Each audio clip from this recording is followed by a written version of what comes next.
Hello students, welcome to the session. I hope you all are doing good. आज का हमारा विषय है हिंदी वर्णमाला, जिसमें हम पढ़ रहे हैं अक्षर ज्ञान। आज हम कर रहे हैं व्यंजन ट के बारे में। आज की हमारी कक्षा है व्यंजन ट पर। यह है हमारा व्यंजन ट, जो कि आता है इया के बाद। च वर्ग के बाद ट वर्ग शुरू होता है और यह उसका पहला व्यंजन है ट। ट से टमाटर, ट से टमाटर। ट इस प्रकार दिखता है। आप इसको देख के पहचान सकते हैं कि यह व्यंजन है ट। आइए व्यंजन ट के बारे में और भी बहुत कुछ जाने इस वीडियो से। बच्चों, ट से टमाटर, ट से होता है टमाटर। यहाँ आप देख सकते हैं लाल रंग का रसीला टमाटर। यह है टमाटर। टमाटर एक सब्जी है जो कि हम कच्ची भी खा सकते हैं और उसे बाकी सब्जियों में डालकर पकाकर भी खा सकते हैं। ट से होता है टमाटर, जो कि है लाल रंग का। टमाटर होता है लाल रंग का। ट से बने टमाटर लाल है, सेहत में माला माल है। मतलब टमाटर जो होता है हमारे लिए बहुत अच्छा होता है, बहुत हेल्दी होता है, हमें सेहत से माला माल कर सकता है। ट से टमाटर लाल है, सेहत में माला माल है। ट से होता है टब, ट से टब। यह है हमारा टब जिसमें हम पानी भरते हैं। ट से टब। ट से टमटम, ट से टमटम। यहाँ बच्चों आप एक गाड़ी देख सकते हैं, इसमें पहिए हैं और घोड़ा लगे हैं। इस घोड़ा गाड़ी को टमटम भी कहते हैं। क्या कहते हैं? टमटम। ट से टहनी, ट से होती है टहनी। पेड़ की जो टहनी होती है पेड़ों में, इसको कहते हैं टहनी। ट से टमाटर, ट से टब, ट से टमटम, ट से टहनी। ट से होती है टहनी। ट से कितनी सारी चीज़ें हमें पता चली। रसीला टमाटर, टब, टमटम और पेड़ों की टहनी। आइए अब जानते हैं ट को किस प्रकार लिखा जाता है। ट को लिखना बहुत आसान होता है। आपको ट लिखने के लिए पहले एक छोटी रेखा डालनी है, फिर इस प्रकार उसे घुमाना है। बन गया आपका ट व्यंजन। इससे बन गया आपका ट व्यंजन। ट से टमाटर, इस प्रकार एक सीधी रेखा, फिर इस प्रकार घुमाव। ट से टमाटर, ट से होता है टमाटर। यह है हमारा व्यंजन ट। ट वर्ग के दूसरे व्यंजन के बारे में, जो कि है ठ। ठ से ठठेरा, ठ से होता है ठठेरा। ट के बाद आता है ठ। आइए ठ को और अच्छे से जानते हैं इस वीडियो से। ठ से ठठेरा, ठ से होता है ठठेरा। यहाँ आप इसमें देख सकते हैं ठठेरे को। ठ से ठठेरा, ठ से करे ठठेरा ठन ठन, इसका काम बनाना बर्तन। ठ से होता है ठठेरा, जो कि बनाता है बर्तन। आप देख सकते हैं इनके पास कितने सारे अलग अलग तरह के बर्तन हैं और ये अपने औजार से इन बर्तनों को बना रहे हैं। ठ से करे ठठेरा ठन ठन, इसका काम बनाना बर्तन। ठ से ठठेरा, और ठठेरे का काम होता है बर्तनों को बनाना। ठ से होता है ठग, ठ से होता है ठग। ठग मतलब होता है चोर। ठ से ठग। ठ से ठक ठक, ठ से ठेला, इसको ठेला भी कह सकते हैं और ठक ठक भी कह सकते हैं। ठ से ठप्पा, ठ से ठप्पा। कोई भी चीज़ जब ऐसे उसकी इम्प्रेशन डाली जाती है उसको कहा जाता है ठप्पा। ठ से ठठेरा, ठ से ठग, ठ से ठक ठक, ठ से ठप्पा, ठ से ठप्पा। ठ जो है ट वर्ग का दूसरा व्यंजन होता है। ट के बाद आता है ठ। आइए जानते हैं ठ को किस प्रकार लिखा जाता है। ठ से ठेला लिखने के लिए पहले एक रेखा डालिए और फिर इस प्रकार इसे पूरा गोल कर दीजिए। ये तो कितना आसान है लिखना। ठ से ठेला, ठ से ठठेरा, ठ से होता है ठठेरा, एक छोटी सी रेखा और उसके बाद पूरा गोल। ठ से ठेला, ठ से ठक ठक, ठ से ठठेरा, ठ से होता है ठठेरा। ठ के बाद आता है ड। आप सभी व्यंजन ठ के बारे में अच्छे से जानते हैं।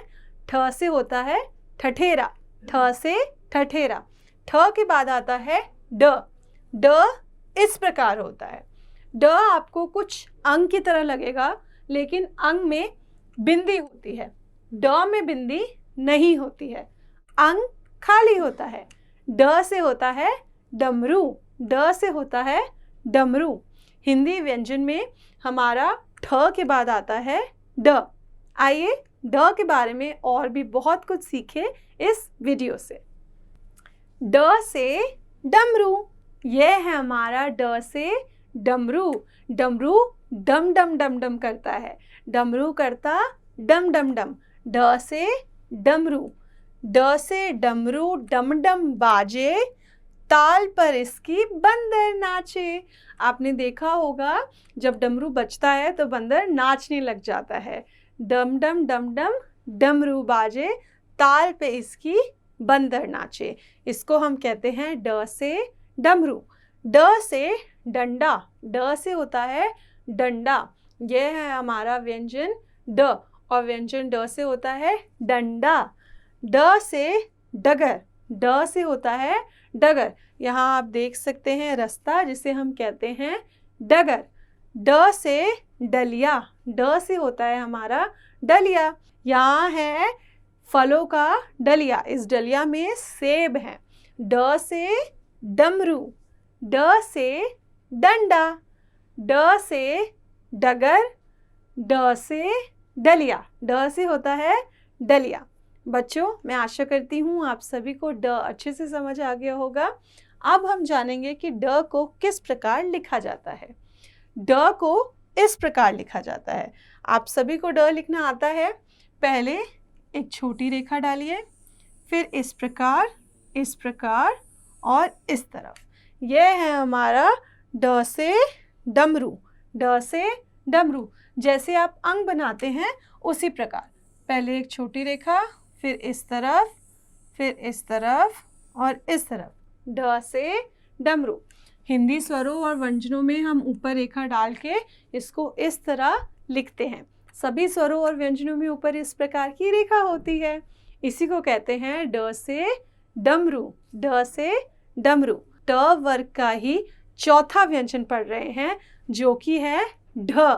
ढ से ढक्कन, ढ से होता है ढक्कन। ढ इस प्रकार होता है। यह है हमारा व्यंजन ढ। ढ से बहुत सारी चीज़ें होती हैं। आइए ढ को जानें।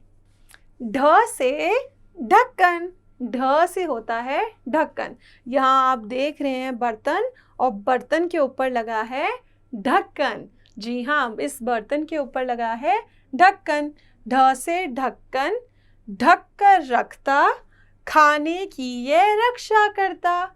ढ से होता है ढक्कन, जो कि ढक कर रखता है हमारे सामान को, हमारे खाने को, खाने की रक्षा करता है। क्या करता है? खाने की रक्षा करता है। ढ से ढक्कन, ढक कर रखता, खाने की ये रक्षा करता। ढ से ढाल, ढ से होता है ढाल, जो बचाने के लिए हेल्प की जाती है। पुराने ज़माने में जब राजा आपस में लड़ते थे तो वो ढाल से अपने आप को बचाते थे। ढ से ढाल। ढ से होता है ढलान, ढ से ढलान। जब आप कहीं ऊंचाई पे जाते हैं तो जो होता है स्टीप, उसको कहते हैं ढलान। ढ से ढोलक, ढ से ढोलक। यह ढोलक है एक यंत्र जिसको बजाया जाता है। ढ से ढोलक। ढ से कितनी सारी चीज़ें पढ़ी हमने। ढ से ढक्कन, ढ से ढाल, ढ से ढलान, ढ से ढोलक। ढ से हो गई बहुत सारी चीज़ें। आइए बच्चों आगे चलते हैं और जानते हैं ढ को किस प्रकार लिखा जाता है। ड के बाद आता है ढ, और ढ को लिखने के लिए पहले हम एक सीधी रेखा डालते हैं, फिर इस तरीके से एक घुमाव बनाते हैं और यहाँ से मोड़ के जॉइन कर देते हैं। आप पहले ट बनाइए, आप सभी को ट बनाना आता है। ट इस प्रकार बनता है, उसके बाद इसको घुमाया जाता है इस प्रकार और बन गया ढ से ढक्कन। ऊपर की भी एक रेखा डाली जाती है, ढ से ढक्कन। खाने को ढक कर रखता है, हमारे खाने को गंदी चीज़ों से बचाता है ढक्कन। इसको आप देखकर पहचान सकते हैं कि ये है ण। आइए ण को अच्छे से जानते हैं एक वीडियो से। ण से आप यहाँ पे देख सकते हैं एक सांप, और सांप का ये जो निकल रहा है इसको कहते हैं फण। क्या कहते हैं? फण। फ से आए सांप के फण में, देखकर बच्चे भागे घर में। फ से होता है फन। सांप जब गुस्से में होता है तब फन मारता है और फन से बच्चे डरकर भाग जाते हैं। फ से फन, फ से अकेला कोई भी शब्द नहीं होता है। आइए जानते हैं बच्चों न को किस प्रकार लिखा जाता है। न को लिखने के लिए पहले आप इस प्रकार बनाइए, उसके बाद एक सीधी रेखा डाल दीजिए इस प्रकार। न, ये है हमारा न, इसका उच्चारण होता है न इस प्रकार। न को इस प्रकार बनाया जाता है, जो कि आता है ढ से ढक्कन के बाद। ढ से ढक्कन के बाद आता है ण फण, सांप का फण। बच्चों आज की कक्षा के लिए इतना ही।